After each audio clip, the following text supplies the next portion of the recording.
Salut à tous!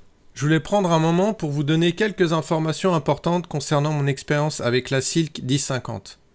Je tiens à souligner que la Silk est conçue pour la pratique du wingfoil en vague. Cependant, je tiens à préciser que mes essais se sont déroulés dans des conditions de vent légers lors d'un demo day. Je n'ai donc pas eu l'opportunité de la tester dans des conditions de vent plus soutenues ou dans des vagues. Je suis conscient que les performances d'une aile de vague peuvent varier considérablement en fonction des conditions de vent et des caractéristiques de la vague. Les essais limités que j'ai pu effectuer me permettent juste de vous fournir une évaluation de cette fronte dans le vent léger. Par conséquent, il est important de prendre en compte ces limitations lorsque vous interprétez mes commentaires et mes retours d'expérience sur la Silk 1050. Mon expérience personnelle se limite aux conditions légères que j'ai rencontrées lors du Demo Day.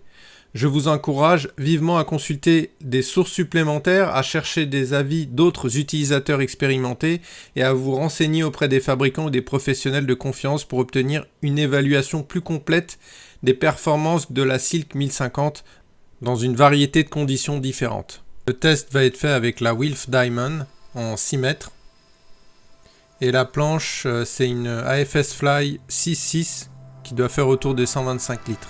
Donc on peut constater la présence de winglets sur le foil. Alors ils sont pas coupants au toucher, mais apparemment il faut quand même pas tomber dessus. Pour le mât, c'est un mât de 80. Là c'est mon premier essai pour faire décoller le foil. Sur cette session il y avait entre 10 et 13 nœuds sur les rafales.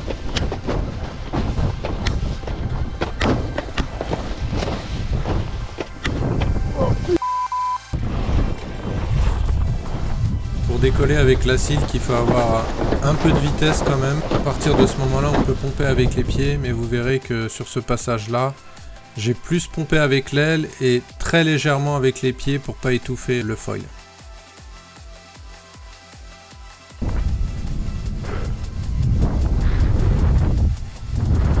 J'ai l'impression que le boîtier US Box centré sur la planche commence à devenir un standard pour les nouveaux foils, en sachant que sur cette planche, il était avancé à fond.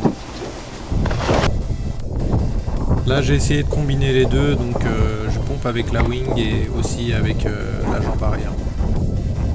Au niveau de l'équilibre du foil, en sachant qu'il était placé presque à fond dans le boîtier, à l'avant, j'ai trouvé que l'équilibre était neutre, voire jambe arrière. D'ailleurs si on regarde un peu, on verra que ma jambe arrière est un peu plus pliée par moment. On sent quasiment pas l'importance du foil. Je sais pas si c'est une spécificité de l'aile ou si c'est lié au volume de l'aile.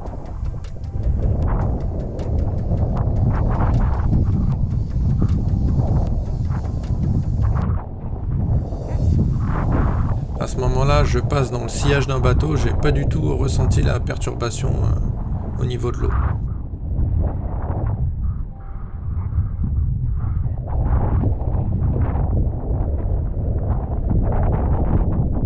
J'ai raté pas mal de manœuvres, il faut quand même arriver avec pas mal de vitesse pour réussir à boucler ces manœuvres, sinon le foil il retombe assez rapidement.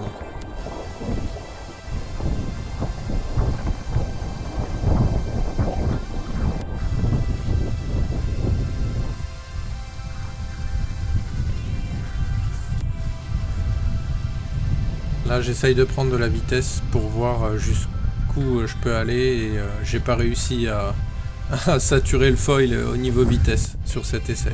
Je trouve que le foil est plutôt sain d'ailleurs, même à pleine balle, quoi.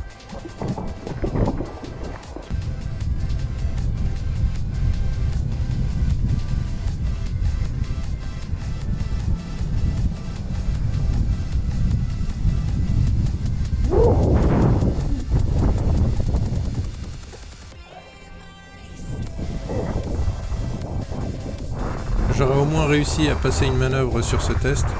On voit un peu même que j'arrive à faire ma manœuvre en glisse. À ce moment-là, il y avait quand même un petit peu plus de vent, donc ça aide. Du coup, comme j'ai passé un jibe, ça mérite au moins un like. J'ai même poussé le vis jusqu'à essayer un tack toe side. Que j'ai pas réussi à passer, je pense, par manque de vitesse. Parce que le foil il retombe durant la manœuvre. Le stab fait 152 cm². Si vous regardez bien, vous verrez que le foil est à fond de boîtier à l'avant. En ce qui concerne la flexibilité du foil, je l'ai trouvé extrêmement rigide. Bien plus rigide que le Performer. Ça bouge pratiquement pas, ni en torsion ni en flexion. Pour rappel, la construction est en ultra haut module.